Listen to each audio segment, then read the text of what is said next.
کی سرزمین ہے. خلیفہ ہارون رشید سلطنت کے کام کر کے اپنے گھر میں آئے. زبیدہ حسین و جمیل ہے, خوبصورت بیوی کو دیکھ رہے ہیں, محبت سے دیکھ رہے ہیں. بیوی سو رہی ہے, کافی دیر تک بیوی کو دیکھتے رہے.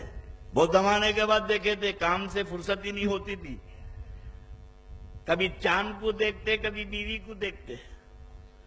14ویں کے چاند کو دیکھ رہے ہیں, بیوی کو دیکھ رہے ہیں. اسی میں بیوی کی آنکھ ہوشیار ہو گئی, شرما کے اٹھی. تو ہارون رشید نے پوچھا, زبیدہ بہت دیر سے میں 14ویں کے چاند کو دیکھ رہا ہوں اور تمہارے چہرے کو دیکھ رہا ہوں, میں یہ اندازہ نہیں کر پا رہا ہوں کہ تم خوبصورت ہے کہ چاند خوبصورت ہے. اب محبت سے میاں دیکھے تو کون بیوی بولے چاند خوبصورت ہے؟ بولے امیر المومنین چاند سے زیادہ میں خوبصورت ہوں. ہارون رشید نے کہا دلیل دلیل. بولے مجھے کیا ضرورت ہے دلیل کی, خوبصورت ہوں. کچھ اس ٹیڑھے انداز میں ہارون رشید کو جواب دی. ہارون رشید کا پارا چڑھ گیا. اور یہ بادشاہ کا مسئلہ ہی الگ ہے نا بھائی. سدری تو سدری, دکنی زبان میں کہتے ہیں سدری تو سدری نہیں تو ادری. گھڑی میں تولا, گھڑی میں ماشا. اور یہ بادشاہوں کے چمچے بھی بڑے خطرناک ہوتے ہیں, ان کے چمچے بھی ڈینجر ہوتے ہیں. حیدرآباد کے نواب ہے محبوب علی خان, بیگن کھا لیے. بیگن پسند, ہمارے پاس بگارے بیگن بہت شاندار بنتے ہیں. ہندوستان میں ایسی ڈش نہیں بنتی. اتنے بگڑے ہوئے ترکاری کو بادشاہ بنا دیا ہمارے پاس, بگارے بیگن. اور بنا کے لے کے چلے جاؤ تو 6 مہینے تک خراب نہیں ہوتا. وہ ٹیکنیک ہے. نواب صاحب محبوب علی پاشا کو بیگن پسند آ گیا, بہت مزے سے کھاتے جا رہے ہیں. بولے کیا زبردست ترکاری ہے, کیا شاندار ترکاری ہے, واہ واہ واہ واہ. تو چمچے تو تھے. بولے سرکار ترکاری ہے, یہ ترکاری میں بادشاہ ہے, اس لیے اللہ نے اس کے سر پہ تاج رکھ دیا. بولے بیگن کے اوپر تاج ہے. صبح نواز صاحب کی طبیعت خراب ہوئی, پیٹ گڑبڑ کری. بولے بڑی واہیات ترکاری ہے, بڑی ذلیل ترکاری ہے. تب چمچے بولے سرکار ترکاری ہے, سب سے ذلیل ترکاری ہے, اس لیے اللہ نے اس کے سر پہ کھوٹا مارا. بولے رات کو تاج پہنا دیے, صبح کھوٹا لگا دیے. تب ہارون رشید نے بیوی سے کہا دلیل, تو بولے نے مجھے دلیل کی کیا ضرورت ہے. غصہ آ گیا. بولے زبیدہ اگر کل شام تک, کل عصر تک قرآن سے تم ثابت نہیں کر سکے کہ چاند سے زیادہ تم خوبصورت ہیں تو تم پر 3 طلاق. 3 طلاق. بولنے کو تو بول دیے, ہوش آیا تو پوچھے زبیدہ میں کیا بولا. بولے امیر المومنین آپ نے تو میری موت کا فیصلہ کر دیا. بڑے پریشان ہو گئے, 3 طلاق بول دیا. اب آج بھی ایسی ہوتے نا, مولانا کے پاس آگے بولتے حضرت ہو ذرا ہماری بیوی کو غصے میں بول دیا. بولے کیا بولا؟ ارے وہ غصہ تھا, 3 طلاق بول دیا. بولے ہو گئی کیا؟ تو مفتی صاحب بولے ہو گئی. 3 طلاق بولا, ہو گئی, حرام ہو گئی. نہیں بولتا آپ غصے میں بولا. بولا ارے عقل کے اندھے, آج تک کوئی محبت سے طلاق بولا؟ بیگم اچھے دکھ رہے ہیں, 3 طلاق. تم بہت اچھا کھانا پکائے, 3 طلاق. آج بہت اسمارٹ دکھ رہے ہیں, 3 طلاق. آدمی غصے میں ہی بولتا ہے. طلاق سزا ہے, سزا میں کنسیشن نہیں ہوتا. اب جا کے جج کو بولو صاحب غصے میں چاقو مارا, تو کیا جج معاف کر دے گا؟ ایسا نہیں ہوگا, جرم ہے. اور یہ تعزیراتی جرم ہے. اس لیے غصے کو قابو میں رکھو. انہوں نے 3 طلاق دے دیا. اب بولے علماء کو بلاؤ. اب علماء رات کو سو رہے تھے, اٹھا کے لائے. کیا مسئلہ ہے؟ بولے امیر المومنین نے بیوی کو 3 طلاق دیا ہے, کل عصر تک ثابت ہونا چاند سے زیادہ انہوں خوبصورت ہے, نہیں تو طلاق.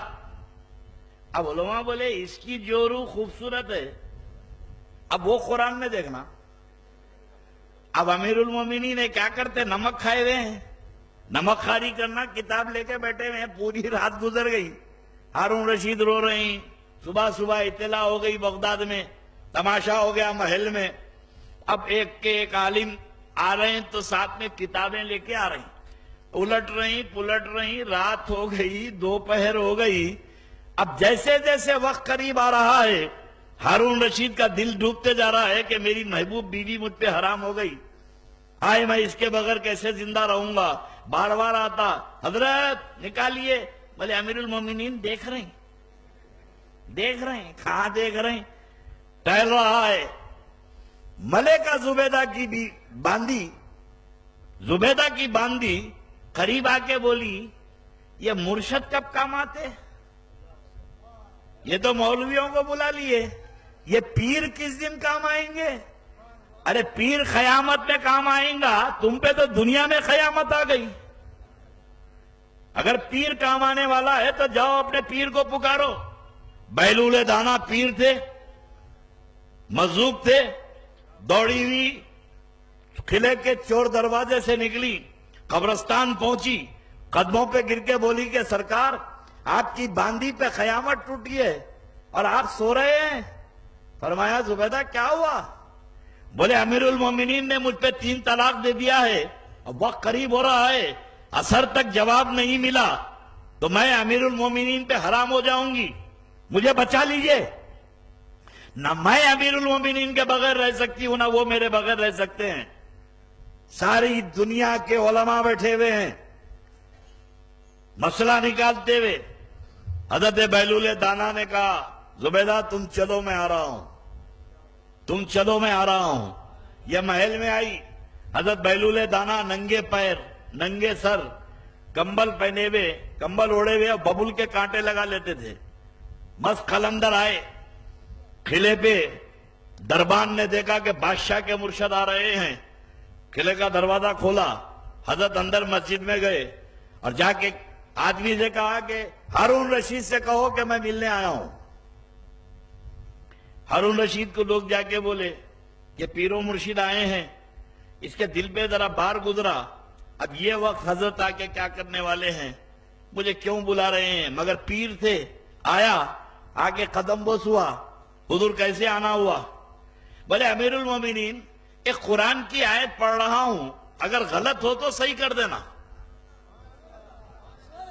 ایک قرآن کی آیت پڑھتا ہوں، غلط ہو تو صحیح کر دینا، بولے سرکار میرے میں ہمت ہے کہ آپ پڑھیں اور میں صحیح کروں، بولے اللہ کا کلام ہے، اس کے اندر چھوٹے بڑے کا کیا تذکرہ ہے، بولے پڑھیے، اب بے دلی سے پڑھ، بولا پڑھیے، جلدی چھٹی پانے، وہاں علماء بیٹھے ہوئے ہیں، مفتی بیٹھے ہوئے ہیں، حضرت کو چھوڑ کے وہاں جانا ہے، بولے پڑھیے، تو حضرت نے پڑھا وَالتِّينِ وَالزَّيْتُونِ وَالطُّورِ سِينِينَ وَهَذَا الْبَلَدِ الْأَمِينِ، اور یہ آیت کے جملے پہ بحث ہے، لَقَدْ خَلَقْنَا الشَّمْسَ فِي أَحْسَنِ تَقْوِيمٍ، بے شک ہم نے سورج کو سب سے زیادہ خوبصورت بنایا، لَقَدْ خَلَقْنَا الشَّمْسَ فِي أَحْسَنِ تَقْوِيمٍ، تو ہارون رشید نے کہا حضور یہ غلط پڑھ رہے ہیں آپ، لَقَدْ خَلَقْنَا الشَّمْسَ نہیں ہے، تو بولے پھر پڑھتا ہوں وَالتِّينِ وَالزَّيْتُونِ وَالطُّورِ سِينِينَ وَهَذَا الْبَلَدِ الْأَمِينِ لَقَدْ خَلَقْنَا الْقَمَرَ فِي أَحْسَنِ تَقْوِيمٍ، کہ بے شک ہم نے چاند کو سب سے زیادہ خوبصورت بنایا، تو بولے حضور یہ بھی غلط پڑھ رہے ہیں،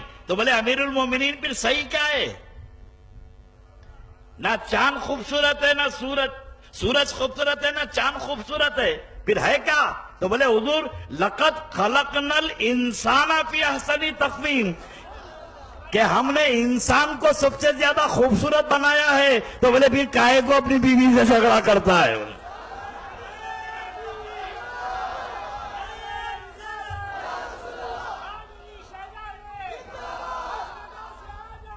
جب اللہ کہتا ہے کہ انسان خوبصورت ہے تو تیری بیوی چاند سے بھی زیادہ خوبصورت ہے، تو ساری دنیا کے مولویوں کا علم دھرے کا دھرا رہ گیا، اللہ کا ولی کا علم کام آ گیا، کتاب کا علم اور ہوتا ہے، ولیوں کا علم اور ہوتا ہے۔